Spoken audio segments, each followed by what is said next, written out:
사형 집행을 앞두고 있는 그의 마지막 유언과 같은 그런 이야기입니다. 어떻게 보면 그의 삶에 있어서 또 그의 사역에 있어서 최종 결론이라고 이야기할 수도 있겠죠. 우리가 오늘 읽은 본문 중에 7절, 8절을 보면 그것을 확인할 수 있습니다.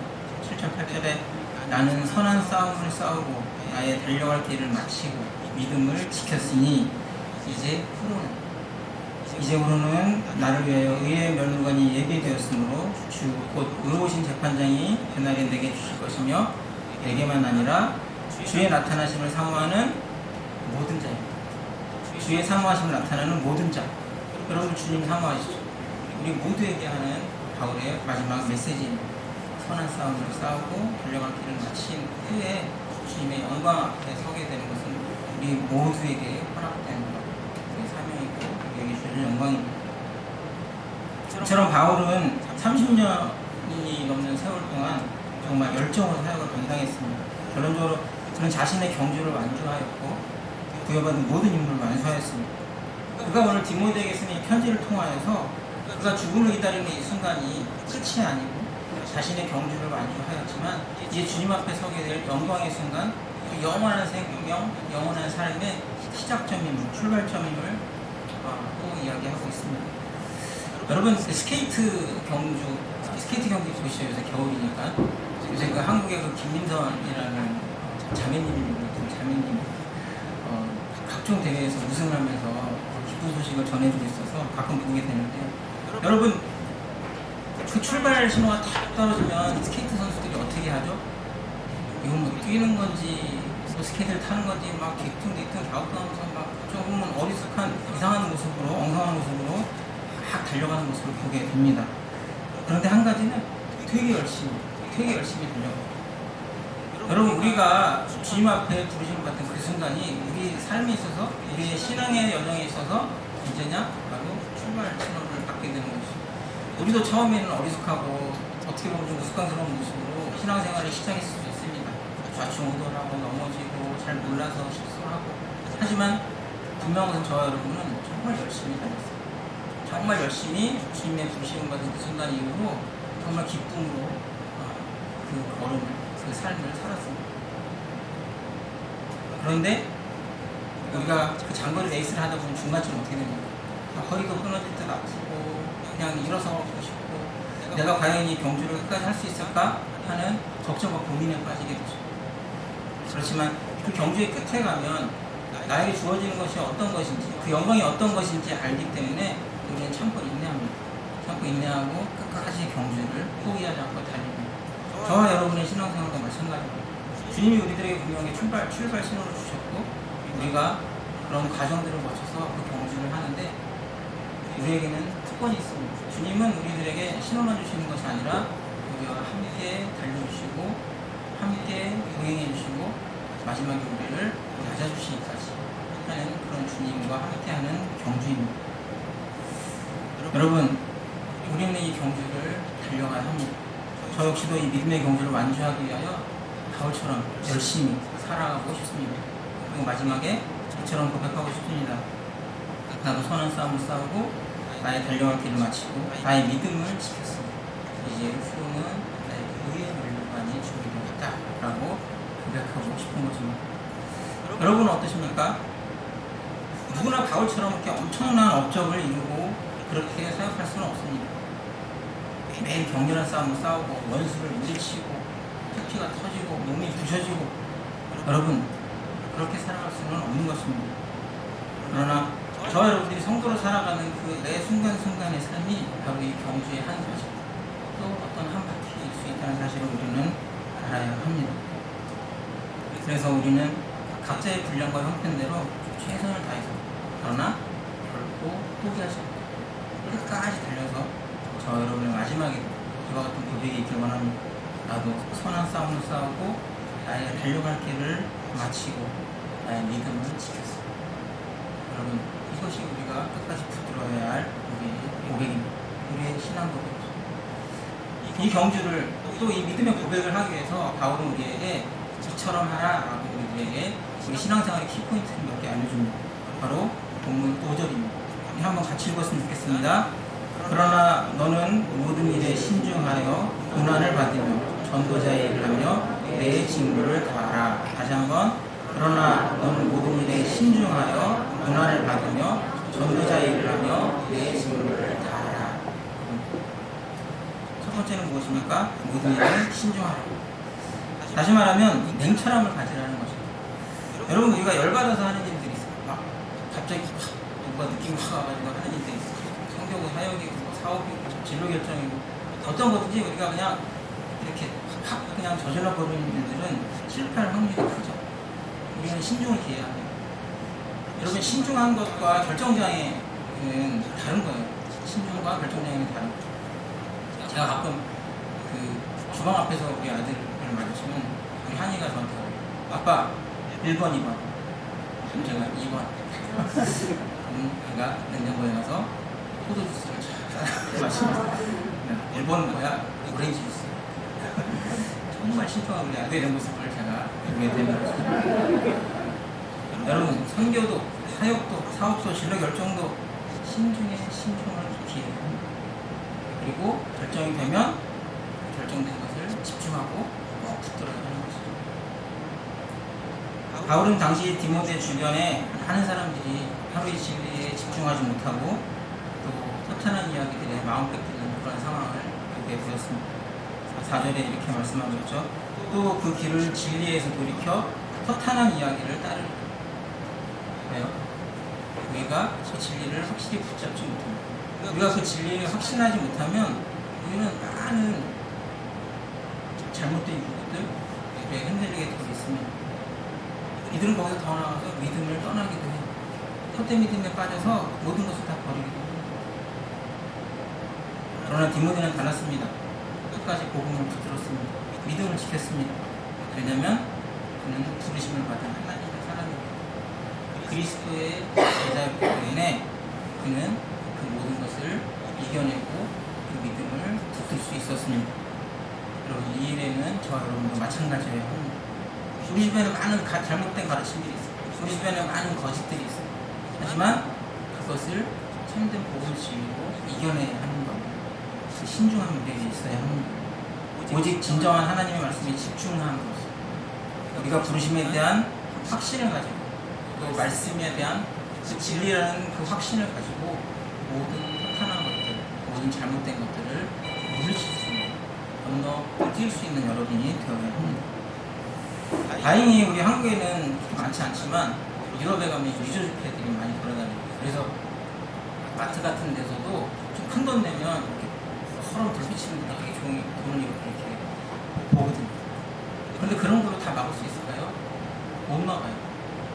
저도 예전에 여러분한테 말씀드렸지만 파리에서 어떤 여자애들 둘이 50유로짜리 이렇게 주면서 아 이거 급한데 지금 잔돈 좀 바꿔줄 수 있어요? 그렇지, 너 되게 친절하네. 딱 이게 먼저 주고 받고 이렇게 안 해요. 딱 동시에 딱 이렇게 하고 그러면 딱 20유로짜리 10유로짜리 50유로 딱 주면서 딱 받고서는 딱 하고 이렇게 하는데 찜찜한 거예요. 벌써 느낌이 감이 이거 아니다 싶은 생각이. 근데 밤에 깜깜해가지고 그래서 밝은 데 가서 딱 봤더니 아이고 조잡한 가짜 집회였어요. 당했죠. 근데 여러분, 아무리 무엇으로 걸러내도 그것을 다 막을 수는 없어요. 예전에 달인인가 어디에 보니까 유저 집회 가르는 전문가가 이야기하는데 그 방법은 딱 한 가지. 진짜 화폐가 어떻게 생겼는지를 날마다 보고 연구하고 그것을 제대로 알면 딱 잡는 순간 가짜를 알고 딱 쳐다보는 순간 이거 가짜다라는 거를 아는 거지. 내가 아무리 가짜를 연구를 해도 또 다른 가짜가 나오면 또 헷갈리는 거예요. 하지만 진짜를 확실히 알면 그 어떤 종류의 가짜도 다 구별할 수 있다고 이야기하더라고요. 맞죠? 진짜 진리를 붙으면 그 어떠한 거짓된 가르침, 그 어떠한 잘못된 그 이론들도 우리는 이겨낼 수 있는 것이고, 우리가 붙들어야 하는 것은 오직 진리, 복음의 말씀이죠. 마찬가지로 세상에 남아하는 거짓 교훈, 가짜 복음, 그것을 대처하는 우리의 방법도 오직 진리신 하나님의 말씀, 예수님의 복음, 그것을 더 정확하게 알아가는 길입니다. 왜냐면 저와 여러분이 가진 복음은 진리입니다. 진짜입니다. 만약에 우리 중에 이 진리에 대해 확신이 없는 분이 계시다면 저는 여러분들이 권해드립니다. 따져보세요. 파헤쳐보세요. 그리고 그것이 진짜인 것을 확인하셔야 합니다. 그냥 받겠지 뭐 많이들 같이 가는데 그냥 묻어가면 되겠지, 그렇게 생각하고 가다가는 어느 순간 우리가 잘못된 가르침에 흔들리고 우리의 믿음을 잃어버릴 수 있습니다. 진리를 붙드는 가장 첫 번째 방법은, 우리의 구원을 붙드는, 우리의 영생을 붙드는 가장 첫 번째 방법은 신중하게 숙고하고 묵상하고 배우고 알아서 가지고 있어야 합니다. 두 번째로 바울이 이야기하는 것은 고난을 참아내라 라고 이야기하고 있습니다. 오늘 바울은 어떤 처지입니까? 사형을 앞두고 있어요. 성도의 길에는 고난이 있다고 바울은 이야기합니다. 그가 복음을 위하여 고난을 받고 있는 것은 누구나 다 알고 있어요. 흔히 우리는 가장 큰 오해가 무엇이냐면, 우리가 예수님을 딱 영접하는 순간, 우리가 하나님의 자녀가 됐다고 생각하는 순간 하나님이 우리 앞을 싹 청소해 주시기를 바랍니다. 내가 믿는 순간 내 앞에 모든 고난과 어려움과 역경들은 싹 하나님이 정리정돈해 주실 것이라고 믿어요. 나 그렇게 알아요. 사실이던가요? 아닐걸요? 여러분, 우리가 예수님을 믿어도, 우리가 하나님의 자녀가 되어도 우리 앞에 고난은 계속 있어요. 하나님이 안 채워주세요. 그냥 놔두세요. 어떨 때는 1+1 더하시기도 하세요. 저희 집에 어항이 좀 있어요. 어항이 있는데 거기에 보면 블랙 테트라 2마리, 금붕어 3마리, 바닥 청소하는 고기 3마리 이렇게 있어요. TMI인가요? 그 블랙 테트라는 보통 그 자료에 보면 수명이 한 1, 2년, 길게 살면 4년이라는데 우리 집에 있는 애들은 지금 7년째 건강하게 잘 살고 있어요. 물론 8마리 중에 2마리가 남았는데, 제가 걔네들 이렇게 밥을 주거든요. 밥을 주면 제 아내가 저보고 그래요. 아빠야? 제가 하도 잘 챙기니까 아빠야? 말 잘 들으니까 아빠 좀. 근데 걔네들 밥을 주면 그 블랙 테트라는 특징이 바닥에 떨어지면 그걸 못 먹어요. 떨어지는 순간에 먹어야 돼. 떨어지는 순간에 먹어요. 근데 그 순간에 싸워요. 그 와중에 막 싸우고, 꼭 나쁜 놈들이 있어요. 나쁜 놈들이 있어갖고 막 못 먹게 쫓아가고 지도 못 먹어. 막 그런 일들이 벌어져요. 그래서 어떨 때는 쟤 빼버릴까? 이런 생각을 할 때도 있어요. 근데 어떤 그 분이 그 실험을 했대요. 보통 물고기들이 이렇게 모여있으면, 군집생활을 하면 70%는 착한 고기, 30%는 나쁜 놈들, 나쁜 고기가 항상 있대요. 동료들 조금 막 낯설게 굴고 하는. 그래서 그 나쁜 애들을 싹 해서 다른 어항으로 옮겼대요. 그래갖고 이 남은 70%로 착한 100%를 만들었어요. 어떻게 됐을까요? 조금 지나니까 그 중에 30%가 흑화되기 시작해요. 점점 못된 짓을 하기 시작하고, 똑같이 7대3의 비율로 좋은 놈과 나쁜 놈이 다시 생기더라는 거예요. 여러분, 어떻게 보면 우리 앞에 놓여진 환경은 이와 똑같을 것입니다. 우리를 위해서 다 청소되는 일은 없어요. 우리가 믿음의 경주를 시작하는 그 순간부터 우리 앞에 고난은 그대로 있을 것이고, 어떨 때는 더해질 수도 있다는 사실을 우리는 알아야 합니다. 계산 끝날 때까지, 주님이 다시 오실 때까지 우리를 핍박하는 존재는 계속 존재합니다. 100% 풀리는 상황은 오지 않습니다. 그러한 악한 환경과 고난을 이겨내야 하는 것이 바로 성도의 인내. 여러분, 그런 것이 없다면 성도들을 즐기라고 그러지 굳이 인내하라고 하시겠어요? 성도의 인내가 필요한 것은 바로 우리들에게 놓여진 상황이 언제나 악할 것이기 때문에 그렇습니다. 바울의 길은 어땠어요? 고린도후서 11장 23절에서 27절 한번 볼까요? 고린도후서 11장 23절에서 27절 제가 한번 읽어드릴게요.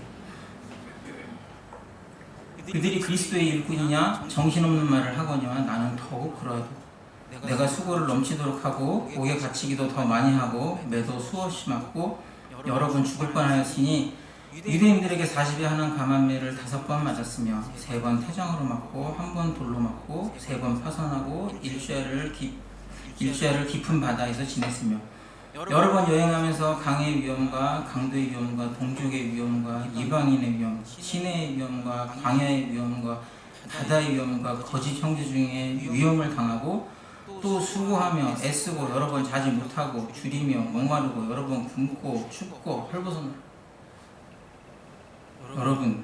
여러분은 몇 절까지입니까? 여러분은 몇 절까지 버티실 수 있을 것 같아요? 저는 23절, 그것도 전반 23A, 거기까지밖에 못할 것 같아요. 어떻게 견디죠?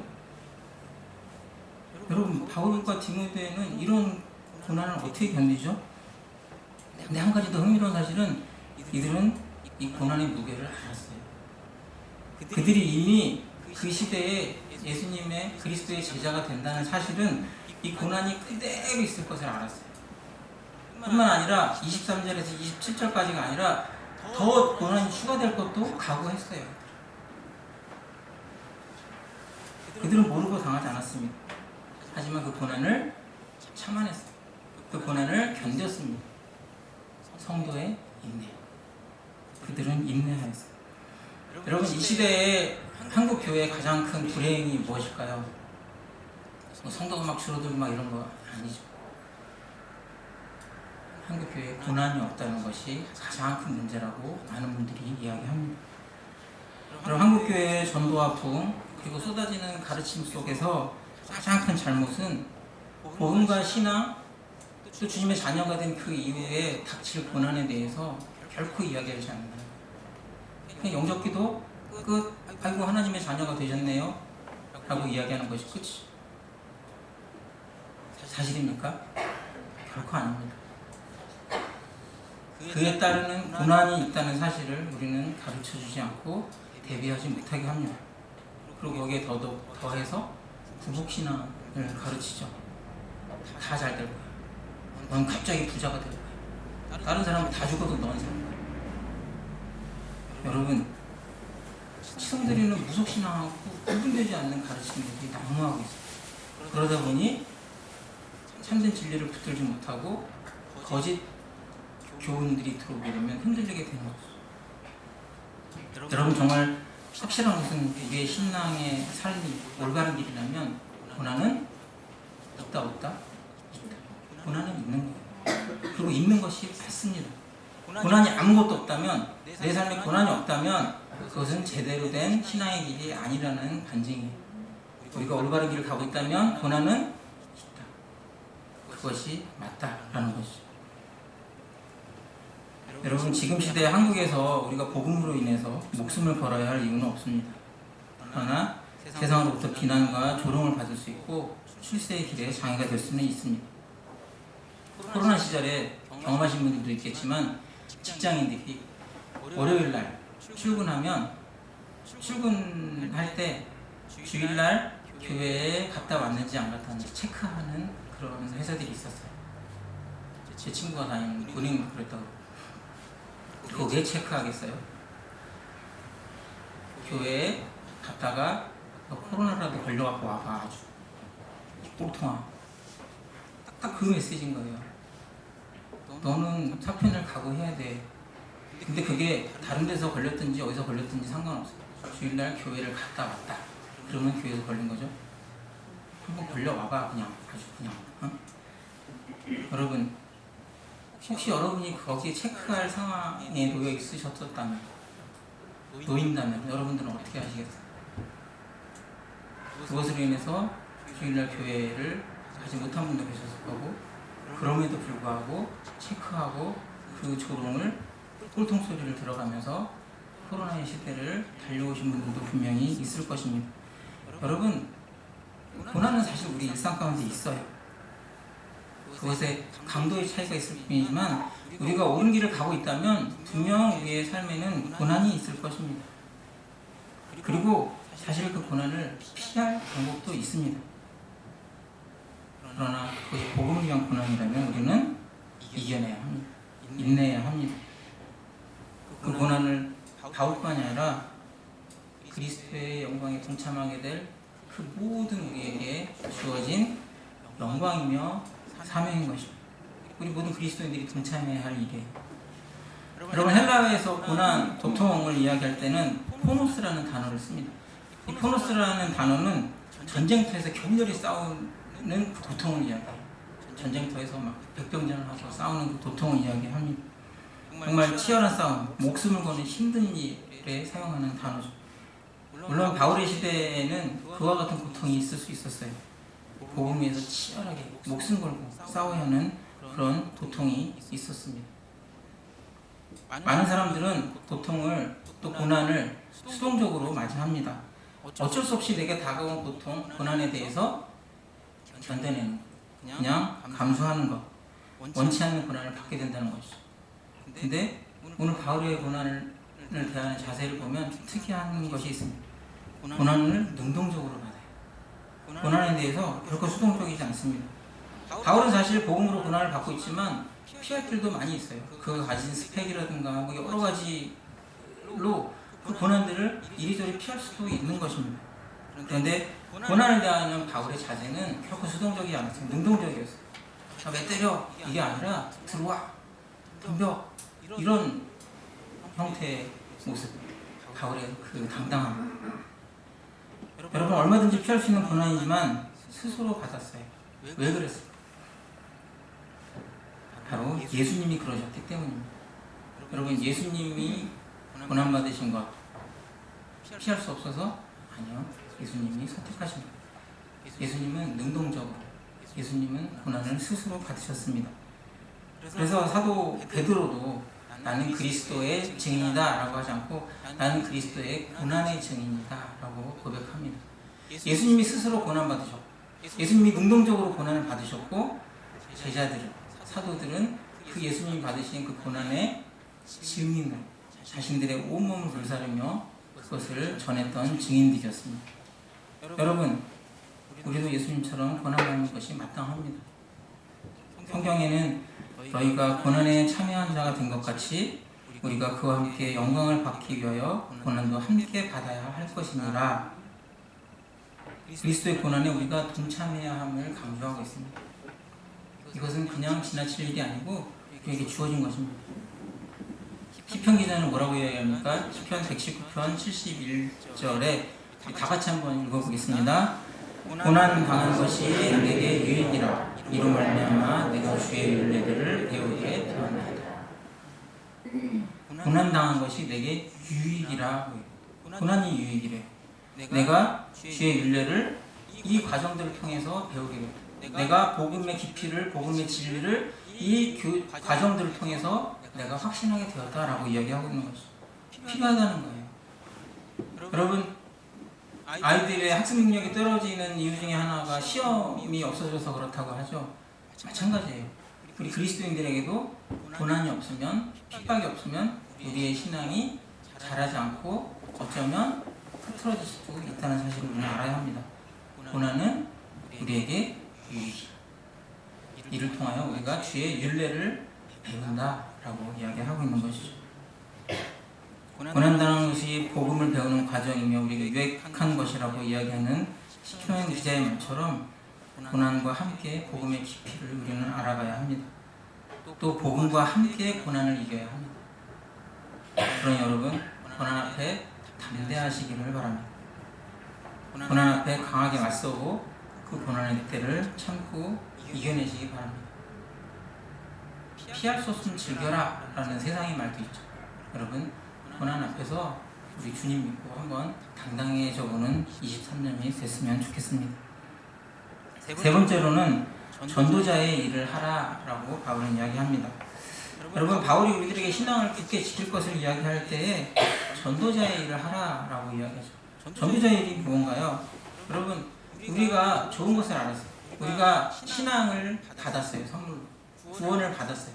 그런데 그것을 어떻게 장롱에 딱 처박아놓은 장롱면허처럼 어렵게 면허를 따서 운전 안 하고 그냥 장롱에 넣어놓고 10년 20년 지나서 무사고 20년 무슨 의미가 있어요? 여러분 우리가 받은 이 복음 우리가 받은 이 구원의 기쁨과 감격을 전해야 하는 것 그것이 우리의 일입니다. 전도자의 일을 하라. 여러분 전도사의 일이 아니고요. 전도자의 일. 우리 모두가 이 일에 부름받았다니까요. 우리 성도들은 이 복음 전하는 일에 부름받은 사람들입니다. 공통으로 주어진 막중한 사명입니다. 특정한 몇몇 사람들, 전도의 은사가 있는 사람들, 교역자들, 사역자들에게 주어진 것이 아니라 우리 믿음의 백성들 모두에게 주어진 막중한 임무입니다.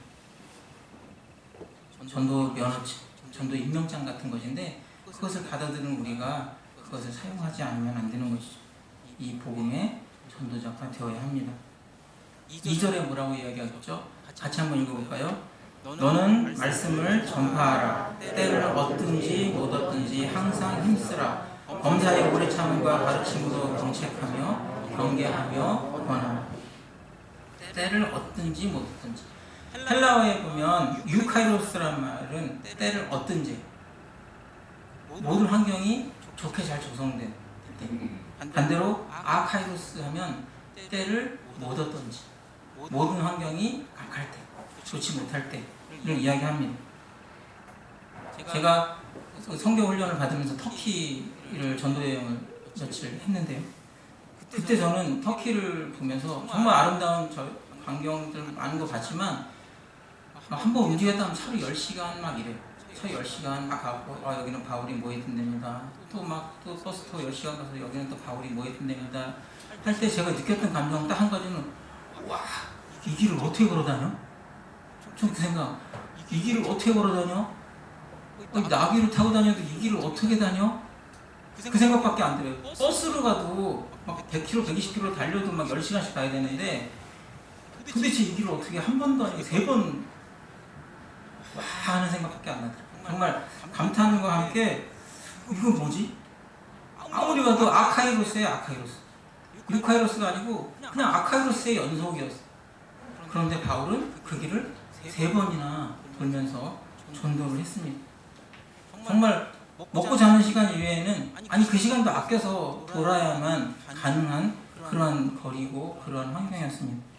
이 모든 것들을 직접 경험한 바울이 우리에게 이야기합니다. 때를 얻든지 못 얻든지, 때를 얻든지 못 얻든지, 유카이로스인지 아카이로스인지 너에게 주어진 모든 환경이 있거든 복음을 전하라 라고 이야기하고 있죠. 어떤 상황도 변명의 여지는 없다라고 이야기합니다. 왜? 자기가 직접 그것을 체험하고 돈을 보였잖아요. 여러분, 복음 전파는 좋은 종교의 홍보가 아닙니다. 우리 흔히 전도하면서 제일 잘못하는 게 뭐예요? 여러분, 전도하면서 제일 많이 들어보거나 여러분이 했던 이야기 뭐 있을까요? 우리 교회는 목사님이 말씀이 참 좋아요. 우리 교회는 교회 프로그램이 진짜 다양하고 좋아요. 심한 경우는 우리 교회는 밥 되게 맛있어요. 그게 전도인가요? 정말 부끄러운 얘기예요. 하면 안 되는 이야기예요. 그런데 그거밖에 할 말이 없어요? 왜? 우리가 그 복음, 진리에 대해 확신이 없으면. 내가 보고 들은 게 그거밖에 없는데 목사님의 말씀, 프로그램, 교회 밥, 조그만 소그룹도 그게 전도인가요? 그건 홍보예요. 홍보.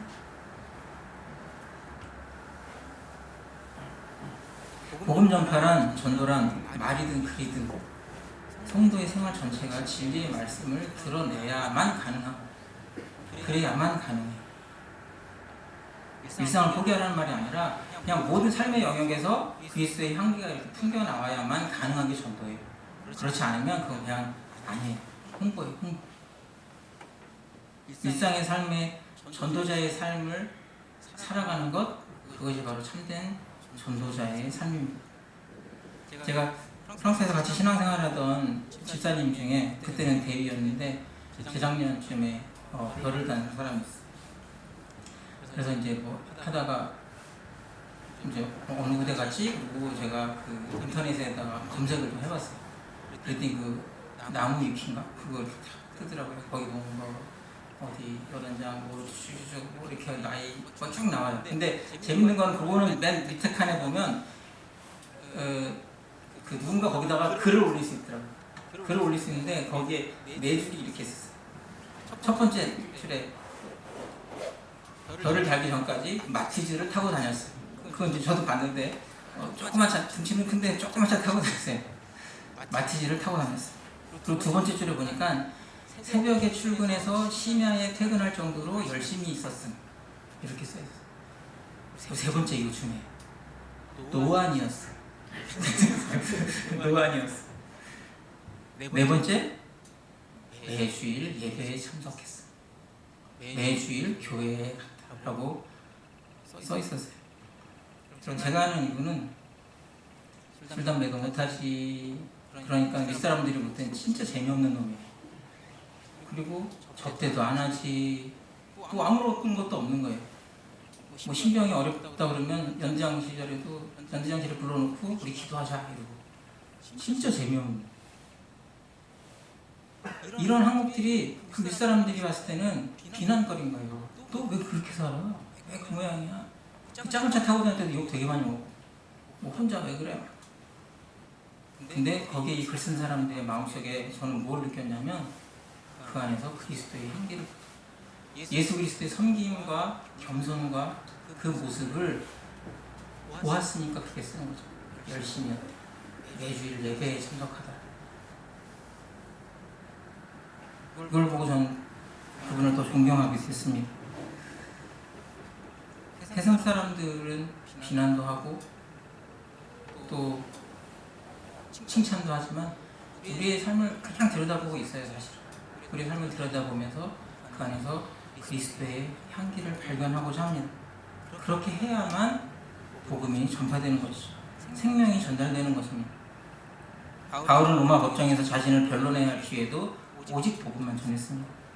옥에 갇힌 상황에서는 편지를, 또 자기가 글을 쓰지 못할 상황에서는 대피를 시켜서라도 복음을 전했어요. 어떠한 상황이든지. 그 어떠한 아카이로스에서도 항상 그는 복음을 전하는 방법을 찾아서 했습니다. 여러분 사실 저도 그렇게 못 삽니다. 여러분들이 고백할 수밖에 없어요. 우리의 현실이 우리 앞에 놓여진 상황이 항상 유카이로스일 수는 없어요. 하지만 저는 여러분들에게 도전합니다. 여러분들에게 권면합니다. 2023년은 우리 한번 이렇게 살아봤으면 좋겠어요. 우리에게 주어진 상황이 어떠한 상황일지 모르지만 우리의 삶에서 그리스도의 향기가 조금이라도 품어져 나오는 그런 삶을 살았으면 좋겠다 라는 게 2023년 첫날에 제가 여러분들에게 드리는 답답입니다. 네 번째로는 내 직무를 다하라 라고 이야기하고 있습니다. 여러분 성경이 말하는 직무는 뭐죠? 아까 세 번째의 전도자의 직무에 연결되어서 영혼 구원의 직무예요. 우리가 영혼 구원의 자리로 이끈 그들의 아픔과 고통을 나누며 섬기며 양육하고 케어하고 해서 정말 끝까지 완주할 수 있도록 함께 가는 것, 그것이 또한 우리 성도들의 직무입니다. 그들이 구원의 자리에서 벗어나지 않게 하는 것, 사람을 살리는 그 영의 직분이 우리가 맡은 전도자의 직무, 성도의 직무입니다. 여러분 이 일은 참으로 영광스러운 것입니다. 우리가 내미는 손 하나에 그 사람의 생명이 달려있어요. 영원한 길로 이끌어낼 수 있는 기회가 주어질 수 있어요. 세상에 어떤 직무가 이렇게 영광스러울 수 있습니까? 그러나 우리 모두에게 주어진 직무는 이처럼 영광스러운 직무입니다. 우리가 이것을 감당하기 위해서는 성실함과 인내함, 그리고 바른 길로 가는 것이 꼭 필요합니다. 여러분 스케이트가 됐든지 달리기가 됐든지 우리 뭐가 됐든지 우리가 아무리 잘 달려도, 아무리 속도가 나고 아무리 잘 달려도 잘못된 길로 가면 그 끝은 실패예요. 그죠? 우리가 바른 길로 가야 하는 것이죠. 성실과 인내로 바른 길로, 옳은 길에서 벗어나지 않으려면 같이 뛰어야 돼요. 혼자 가면 힘들어요. 그래서 우리의 직무 중에 하나는 케어하고 양육하고 그 자리에서 그 라인에서 벗어나지 않도록 서로 돕고 하는 그러한 성도의 직무가 필요합니다. 그러다 보면 물론 힘들 때도 있고 어려움도 있겠지만 우리가 속도도 조절해 가면서 때로는 힘차게 달리면서 멈춤없이 끝까지 달려갈 수 있는 것입니다. 그래서 오늘 성경은 우리에게 끝까지 인내하라고 이야기합니다. 그리고 신중하라고 이야기합니다. 고난도 달게 받으라고 이야기합니다. 전도자의 일을 해내라, 맡은 바 직무를 감당하라 라고 이야기합니다. 말씀 마치면서 사진 한 장 같이 보고 싶어요. 이게 뭐냐면 우리 성교회 사무실에 있는 화분을 제가 찍었어요. 저는 사실 이 나무의 이름을 알지 못해요. 그래서 제가 이름을 붙였어요. 설교 친화적 식물. 설교 친화적 식물. 잘 보이세요? 여러분, 요만한 한 뼘도 안 되는 화분 안에 있는 똑같은 나무가 이거 고목사님이 물 엄청 주거든요. 그리고 영양제도 뽑아주고 하거든요. 보세요, 이거. 한 화분, 한 뼘. 근데 하나는 저렇게 말라 죽어 있고 하나는 너무 싱싱해. 옆에 있는 애한테 미안할 정도로 싱싱한, 막 엄청 싱싱해요. 밴드. 거기다 더해서 눈 좋으신 분들은 저 밑에를 한번 보세요. 새끼 쳤어, 새끼. 전도했어요. 새 생명을 인쇄했어요. 자기만 잘 사는 것에 더해서. 제가 하도 신기해가지고 저거 딱 찍으면서 야, 저 설교다. 설교 친화적 식물. 한 뼘. 저 반은 바깥에 반은 안에 있었을까요? 아니요. 유카이로스든지 아카이로스든지 똑같은 환경이 있었던 거예요, 쟤는. 똑같은 수분, 똑같은 영양분을 먹고 한 화분 안에 있었는데 하나는 저렇게 되고 하나는 저렇게 되고 거기다 막 열매까지. 여러분, 모든 경주에는, 모든 길에는 결승점이라는 끝이 있습니다. 끝. 우리의 인생도, 우리의 신앙의 여정도 끝이 있어요. 끝에는 뭐가 있죠? 결과, 성적표, 열매, 이런 것들이 있어요. 여러분은 어떤 모습으로 여러분들의 경주를 마치기를 원하십니까? 우리의 모습은 중간은 없어요. 저 둘 중에 하나예요. 정말 저 둘 중에 하나예요. 우리가 한 자리에 같이 앉아있다고, 같은 메시지를 들었다고, 같은 시대를 살았다고 같은 열매를 거두지 않습니다. 그렇게 안 됩니다. 분명 저 둘 중에 하나를 우리는 선택해야 합니다. 여러분, 우리의 다른 복질은 저 끝을 향하여 달려가고 있습니다. 주님 우리에게 약속하신 것은 영광의 면류관이에요. 영생의 면류관이에요. 그런데 우리가 그것을 거부하면 저렇게 돼요. 우리가 그것을 받아들이면 저 풍성한 나무처럼 되는 거예요. 이것이 바로 예수님의 은혜, 예수님을 위해서 우리가 가야 할 그 길을 바로 갔을 때 얻을 수 있는 결과물인 것이죠. 여러분, 마지막으로 한번 같이 읽어보고 싶습니다. 오늘 바울이 우리들에게 뭐라고 이야기합니까? 같이 읽겠습니다. 신중하고 고난도 달게 받으며 전도자의 일에 열심을 내고 또 맡은 바 직무를 다해야 합니다. 신중하고 고난도 달게 받으며 전도자의 일에 열심을 내고 또 맡은 바 직무를 다 한다면 우리는 풍성한 나무, 열매가 주렁주렁 맺힌 나무로 그 끝에 주님을 만날 수 있을 것입니다. 사랑하는 중앙교회 성도 여러분, 2023년 새해가 밝았습니다. 여러분, 어느 길을 선택하시겠습니까?